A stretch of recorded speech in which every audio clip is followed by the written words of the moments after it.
Jim Pavelka. I'm the interim superintendent here in Traverse City, and I'd just like to welcome everyone to this morning's message. To me, it's an exciting day, even though the whole organization has been working very, very hard to put forth services to our schools and community and students. This is really our opening day of our plan where hopefully we're going to reach 100% of our students and do the very best we can to provide a quality education for them in these very trying times. The staff is with me here today on the broadcast. We have my executive team, Cindy Burke, Christine Thomas Hill, Christine Guitar, Amy McCall, and Stacy Hozak.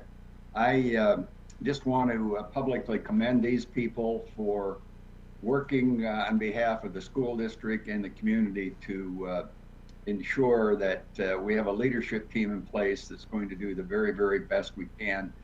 And I can assure you, they've all given above and beyond the call of duty to provide those services. I'm going to turn it over to Cindy Burke, and she's going to introduce another group that has been with me hand in hand in this entire process. They too have given above and beyond the call of duty to ensure success for our students. Cindy, would you introduce our roundtable members, please? Sure, thank you, Jim.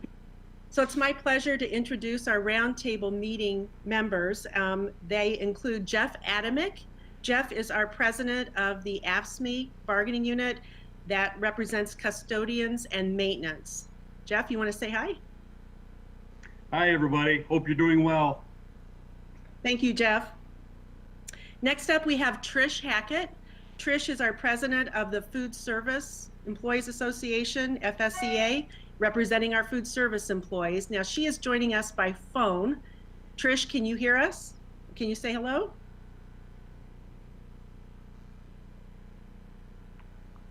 Well, perhaps not, but she is with us.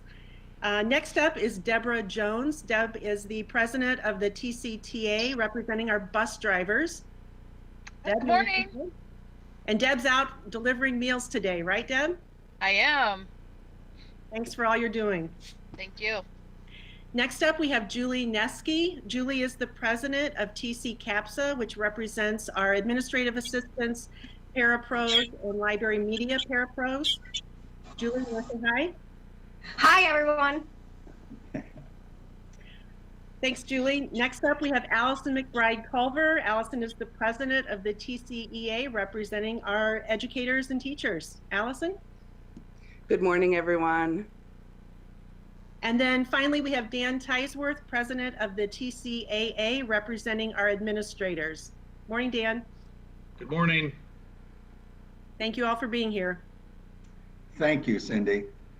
Number one, I just would like to say that it is exciting for me to be here and be working in the school district. And the reason I'm excited is the reason I think I can make a difference.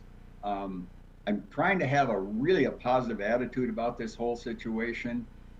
I've been a superintendent for 27 years, been in the business over 40 years. I have never seen anything like this in my entire career. This is unique. But I can assure you as staff and assure the public that we are in good hands. We are moving forward. We are being flexible, and we are trying to do what is the right thing. I think as I look at this, many people have put an awful lot of effort into making this a successful experience for us. The innovation has been unbelievable. People look at a problem, they analyze and solve it. No one person can do that. It takes a team of people and all working in the collective good.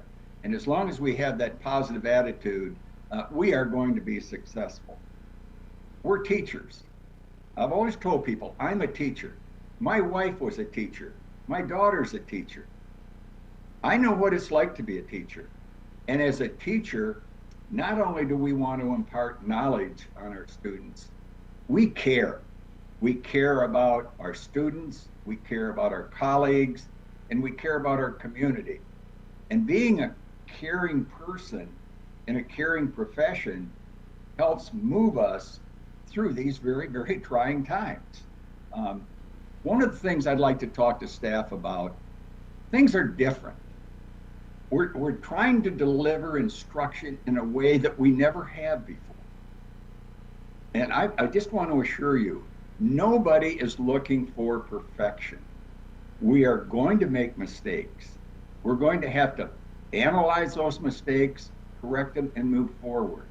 So perfection is something that we strive for, but as human beings, it's a tough feeling when you want to be perfect and can't. Don't worry about it. We're all moving forward together. And we're in this together. And we need to be flexible. As long as we zero in on we're trying to help students, we're trying to help our school and our community, that is a noble goal. And I think that will help get us through this. We need to adapt, and we are going to move forward, and the future may be different. I know we in the planning process are looking at finishing this school year. What is next year going to look like? Next year will be different. That I can guarantee you. And the year after will be different. I keep telling people our institution is going to change, and it's going to change forever. If you look at the history of education, back in 1846, we put this public school system together, and we put it around the agrarian calendar. The agrarian calendar is still here. We plant in the spring and harvest in the fall. That may end up changing a little bit. Our State Department is tied into the 180, 182 days, how many hours that moves around.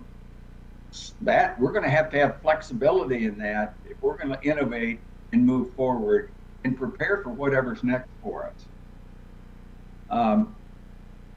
The other thing is everyone is aware that state government, for the most part, is shut down. Businesses are shut down. Schools, society is pretty much shut down. Well, the impact on us is not only are we able to deliver how we usually deliver, but state government, the big thing is the loss of tax revenues, and we are a tax-funded institution. The projections that I've heard, $2 to $3 billion that this pandemic is going to cost the state. They may have enough in the rainy day fund to cover part of that. So I think it behooves all of us to make sure we communicate with our legislators and tell them how important the public education is, because we're going to need an awful lot of support if we're going to be able to continue as a funded institution within the state of Michigan. Now, as far as TCAPS is concerned, we're well managed, we're well organized, and I believe we can get through the next school year. And I can't say no matter what they do with us, but we will get through the next school year. We'll be able to maneuver through this. I remember when I was here last time, for 3 years, we had a frozen state aid, and we got cut one year about $65. We did not lay off any employees. We moved forward because we did it together. Everyone, my roundtable team and executive team, were able to put plans together where we need to protect our employees. And to me, that's so very important. The employees are the engine that drives our public school system. And I know I have done everything I possibly could to keep everything together. We're trying to make sure that our employees are paid, their benefits are in place. I've been checking with other superintendents in the area and throughout the state. I'm proud to say that we're doing as much or more than anybody that I have talked to in the state of Michigan. Because when this all comes back together, no matter what form that is, we need to have our employee groups together so that we can deliver quality education.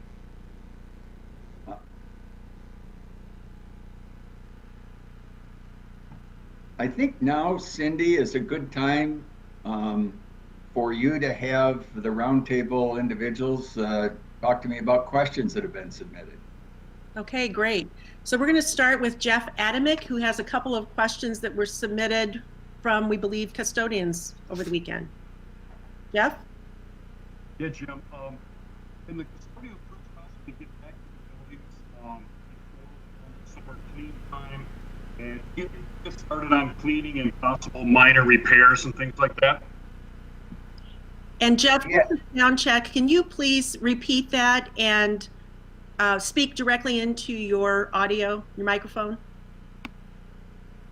I'm sorry. Can you hear me okay now? Yes, Yeah. thank you. Okay. Could you repeat that?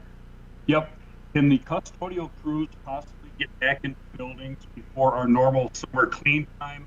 It would be a great time to do some minor maintenance and painting. Great question, Jeff. Right now, we're under the governor's executive order really to tighten things down, and the no contact rules are in place.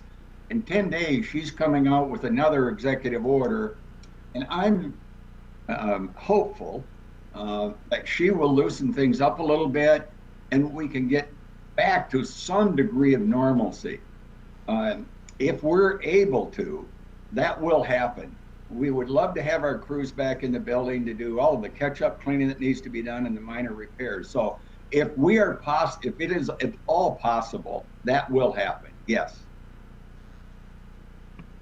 And Jeff, your next question, please. Jim, what happens if the start of the next school year is delayed or put on hold, or we start school in the fall and need to perform another closure due to COVID-19? Is there a plan in the works? And how does this closure impact our jobs for the future with school funding in the budget? Really a two-part question. Great. The first is that we are looking at different models to open the school year next year. Do we open the school year up next year and say for the first 30 days, if you're a third grader, you're going to be in the third grade for say 3 or 4 or 5 weeks to catch up and get everything back to as normal as we possibly can?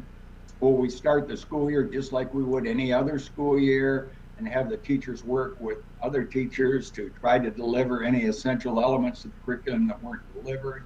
So yes, we are. We're planning and looking at different models.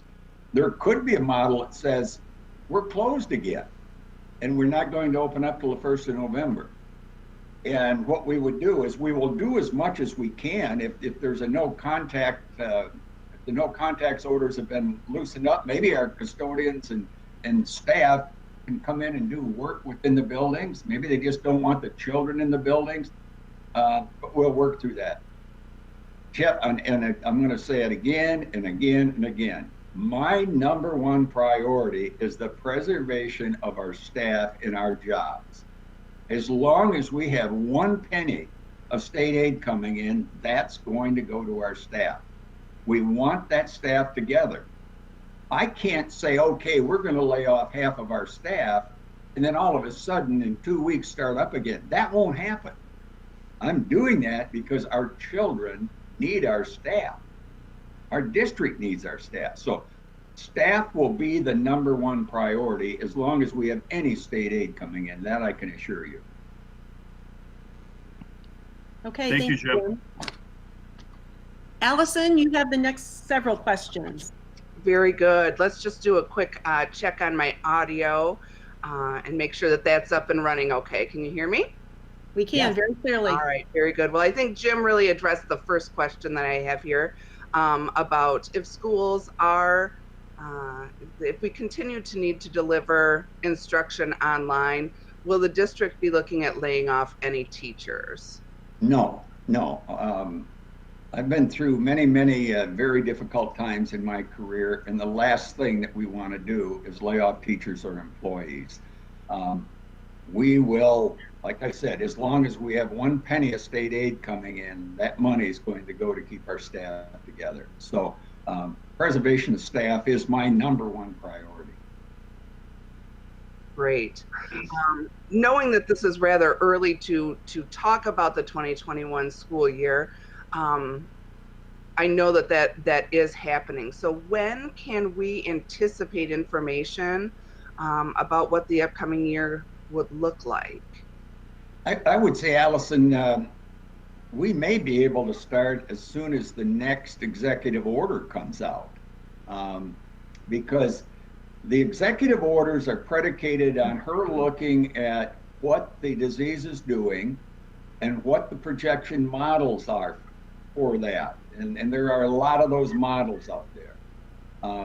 What we will be doing is we'll put a number of plans in place with input from you folks and everyone else. And I would ask staff that are listening this, they're watching or listening this today, if you have ideas, let us know. I guarantee you there's not one person that has all of the answers. And we need people to innovate, individuals to innovate and bring them together. And then we can move this forward. This brings a whole new meaning to the term collaboration. And that collaboration now is so very important for us. So the question, a lot of what we do is going to be dictated about things that are outside of our control. One is the progression of the disease and the governor's executive orders. So as soon as we have any concrete information, and because of the quality of the planning process that we have here, we'll be able to move out very quickly. And when we move out, we'll look at monitoring that as we move through. So the simple answer to your question, as soon as possible. Great. Well, the next question comes from a teacher that and it's real feelings, I guess is the best way to put it. So with so many things that are new to me, I'm feeling like it's just not enough hours in the day for me to learn it all. Trying to conduct business as usual and provide normality for the students and their families. Wondering about, of course, teachers are struggling right along with everyone else and many the same in many different ways, but not only in ways pertaining to technology, but needing that emotional support too. What things will be in place for teachers and for staff as we move forward to support not only that continuation to learn new things for technology, and then also be there for that emotional support as well? Great question. The first thing I would like to tell that teacher is those feelings are normal. It's normal to be frustrated. It's normal to have fatigue. I can tell you, I've been working at this home office for the last 2 weeks. And at the end of the day, I am more tired than I would if I had been working in the office, because I too am learning new things. I've been retired. I was retired for 13 years. Can you imagine what technology has done? I was just working on emails and using the computer, not very much at all. And all of a sudden, this is thrust on me. Number one, I've had great support, and people have supported me in my effort. So I know my frustration that I feel, those are common feelings. And I don't feel bad about that, nor should the teacher feel bad about that. I think the fatigue, and we have a great employee assistance program that Cindy and her staff have put together. We have colleagues. There's not one person, Allison, that I've talked to here in the last month that hasn't offered me support, be willing to help. And I know in your own case, I heard a story about what you did with another teacher, helping her set up her classroom. That's what we're all about. We're here to help each other. I want that person to know we understand the feelings. We're there to support that teacher. If there's anything I personally can do, human resources, any of the executive team or the roundtable, they will be there to help. And I went through it myself. This is different for me. My leadership style is not sitting in front of a computer and talking with people. I like to be with people, out and assist people. So number one, the feelings are normal.